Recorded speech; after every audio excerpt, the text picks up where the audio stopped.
Hey, Craig here. Sorry I haven't made any videos in a while. I've kind of been focusing on making my manufacturing business viable. And I've also actually been still battling with some of the symptoms from a concussion that I'd gotten nearly a year ago. So I haven't been making videos. So I just thought I'd show you what I was up to. And right. So as some of you may know who have watched my previous videos, I've been working on making sheet metal dies. This is the first sheet metal die that I made for making sheet metal parts like this here. So originally I was just going to make one set of dies at a time, but when I thought about that, I said, boy, it's going to take forever to make 4 sets of dies if I just do them one at a time. So I decided to bite the bullet and actually do 4 more sets of dies. I actually got the stock. This was like drops. So I think it was like $160 for all the aluminum for these 4 dies. So I thought that was pretty reasonable. It was actually more in cutting fees because I had them cut them, exactly the size that I needed. So anyways, I've got almost all of them finished. These are the bottom parts that fit into the lower section of the die holder here. They don't need any screws. They just sit in there. Gravity holds them down. The upper ones here, those have holes in them for the screws to hold them in the upper die holder. And so I'm getting ready to machine these are all first op. I'm going to go ahead and machine the first op of the last one here, and I'll take you along. So I've just been using these modular clamps here that I got a while back. They've been working out pretty good, but they're not necessarily all that great when you're doing like a production type of thing, because any variations in the stock, you have to kind of loosen them up and adjust them. I've been fairly lucky. The pieces that they cut, my supplier cut, were fairly accurate. I've had to reposition a couple of times. But all right, well, I'm going to get ready and do the first part. I'm going to go ahead and face it.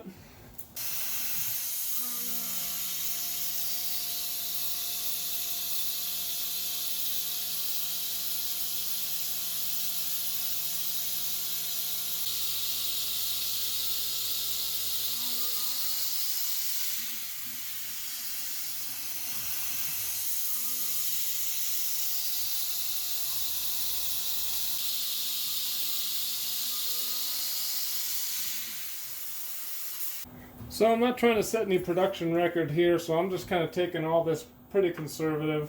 I just want to get them done. I recently got the 25 millimeter indexable end mill. I tried to get it from Tormach, but they were out of it at the time, so I ended up going with overseas. I think it's exactly the same, but I'm using the same inserts that I got from Tormach, though.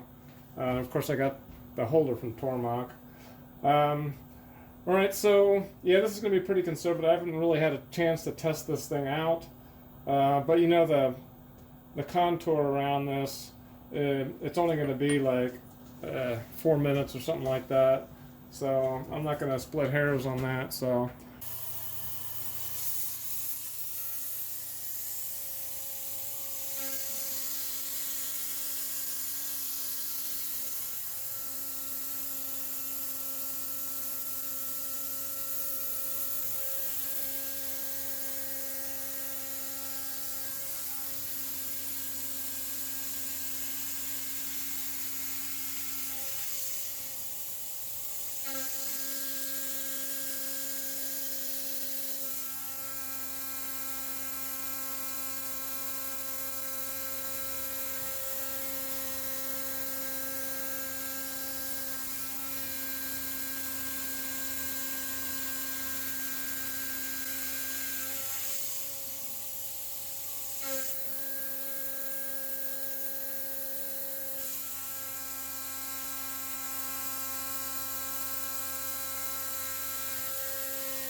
All right. Well, the next part is going to be the finish, the contour.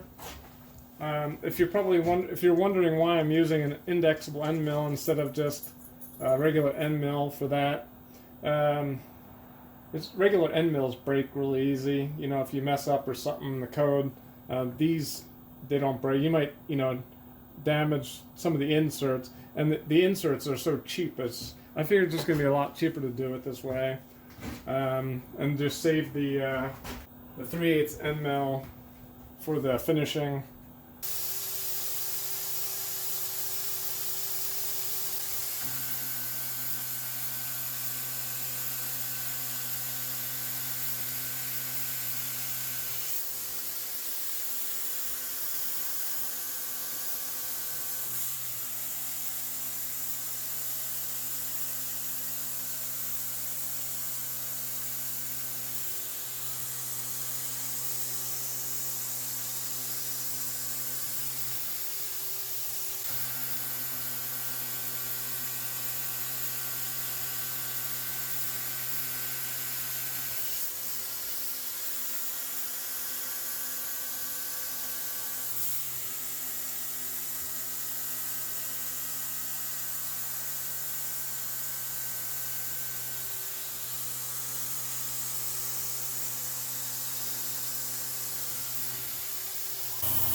Alright, well that was the chamfer.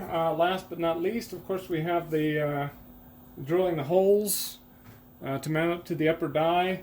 Now originally I thought, oh, I'll just tap them offline. But now I'm thinking, well, I probably should have just have gone ahead and tapped them while I had it in here, but oh well. Maybe the next batch. I'll probably end up making more dies after this batch of 4. I've got some whole series of curving dies that I have to do, at least 3 or 4 curving dies, and probably more of these sheet metal dies.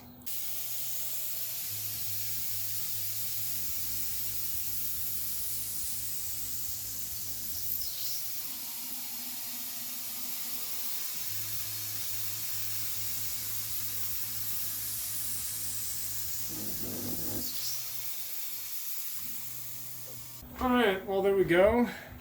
Now it's time to make sure. I don't want to pull this thing off and have it not fit. So I'm going to go ahead and put the die holder on there. Make sure that the holes line up with the die down there. Tiny little bit of play. That's fine with what I'm doing.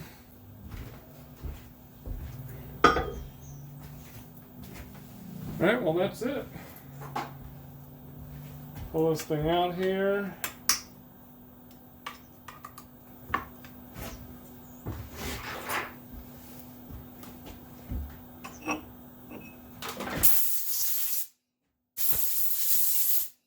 Alright, well that's 4 sets of dies on the first stomp all ready to go. Just need to put in, I made a special fixture plate to hold these on this bottom side and be able to machine out the rest of it. I'm going to be relying on this 25 millimeter indexable end mill to do the bulk of the material removal, so I'll probably get more comfortable as to what this thing can do, and maybe I'll do a separate video on this thing. First I tried taking deep cuts and profiling around, but I had some issues with that, so I just decided to start going full width of cut and just a shallower depth of cut, and I'll just kind of play with that, but I'll try to make another video on making one of these, so the next set. Alright, well if you like this video, I'd appreciate the thumbs up. I'm going to be trying to make more often. I don't know, maybe I'll start with 1 a month and maybe one every other week, depending upon how I'm feeling, with the concussion and everything. So, Alright, well, if you have any comments, feel free to leave them down below. If you'd like to subscribe, there should be a button up here somewhere and some other videos down below. Alright, thanks for watching.